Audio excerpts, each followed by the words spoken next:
Hey, what are you thinking right now? Really, what are you thinking?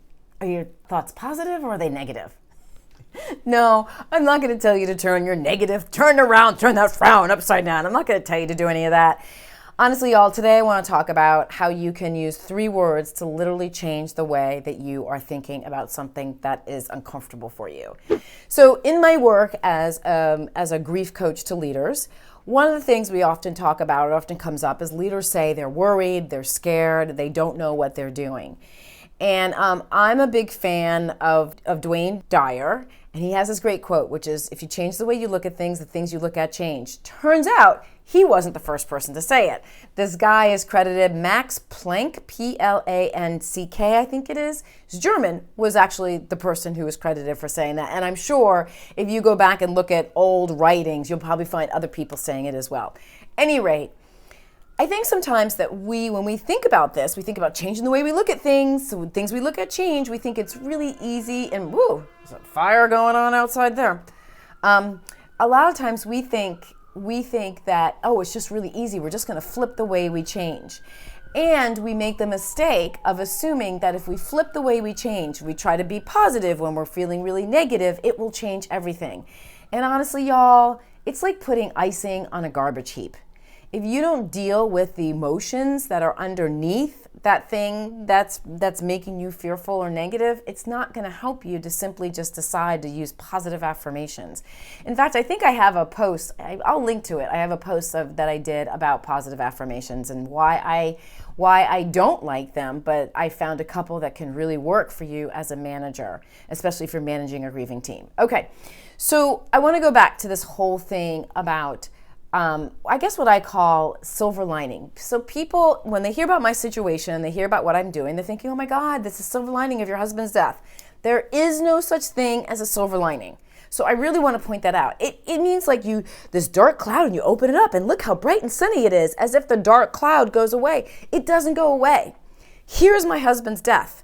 Crappy situation, would never like to go through it again. Hard, difficult, still brings me to tears 14 years later. Here are the things that happened since my husband's death that have been good things. This business that I run, watching my children be more resilient than they could ever possibly be without this horrible thing, right? The things I've learned and the wisdom that I've gained from being a young widow.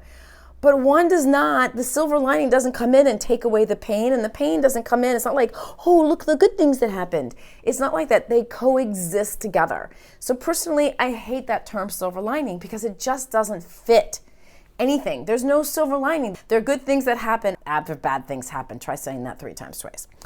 At any rate, today I want to talk about 3 words that you can use that can change the way that you think about bad things, or can change the way that you think about something that you're fearful or anxious or that you feel like you don't have any power over. Before I get there, I want you to go get some sticky notes or some pads or something to write this down.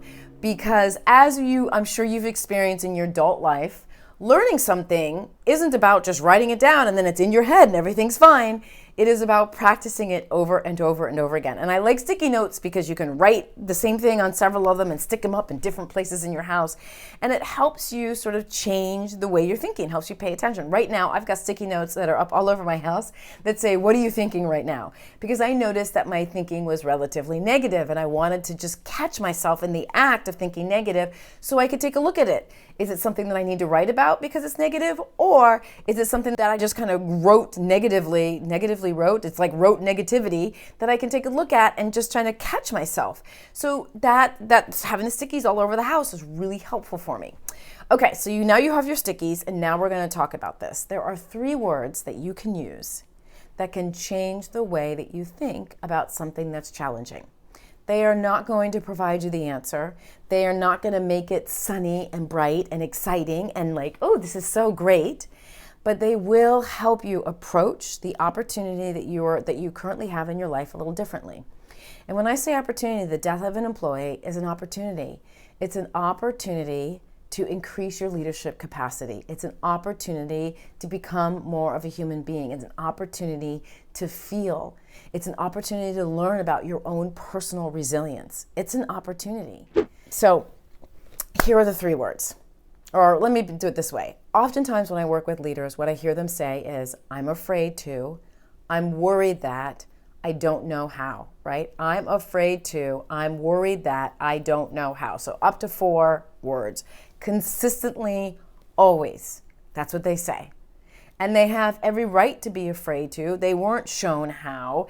And they should be worried about offending or hurting other people.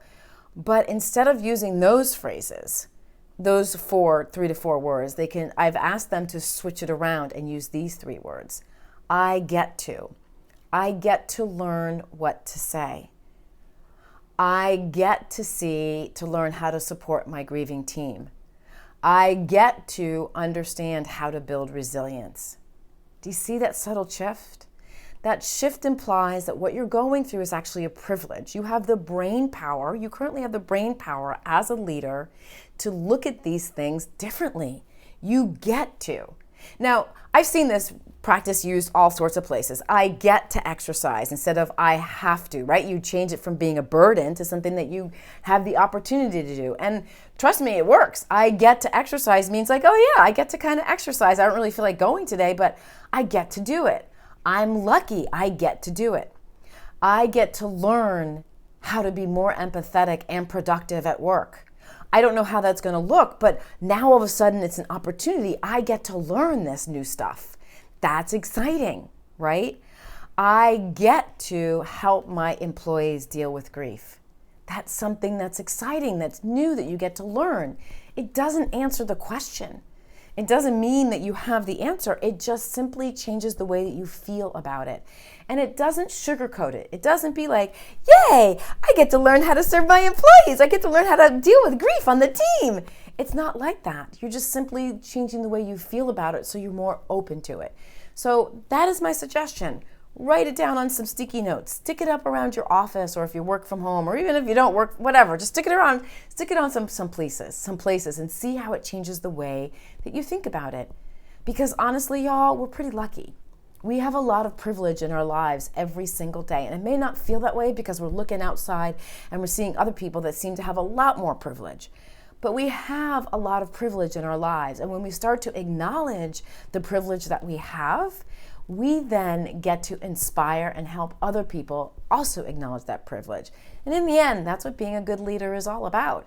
It's about showing your employees what they can and cannot do well, and the privilege that they get, they have right now of being able to work and change the way that they see themselves. I don't know if that made any sense, but I hope it did. At any rate, I want to thank you so much for stopping by. Hey, don't forget to subscribe. Don't forget to click the like button if you like what I had. Don't forget to share this video with any leaders who you think need to hear the message right now. I get to record videos for you. That's kind of cool. All right, y'all. Thank you for stopping by. And please remember, you matter.